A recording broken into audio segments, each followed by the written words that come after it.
চীনের তৃতীয় aircraft carrier Fujian সফলভাবে প্রথম সমুদ্র পরীক্ষা শেষ করেছে।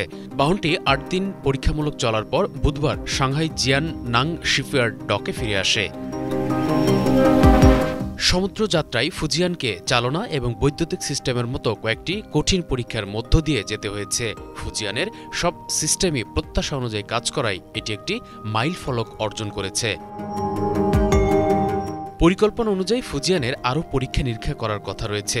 বাকি পরীক্ষাগুলো সম্পন্নের মাধ্যমে ফুজিয়ানের সক্ষমতা এবং কাজের জন্য উপযুক্ত হিসাবে প্রস্তুত করা হবে।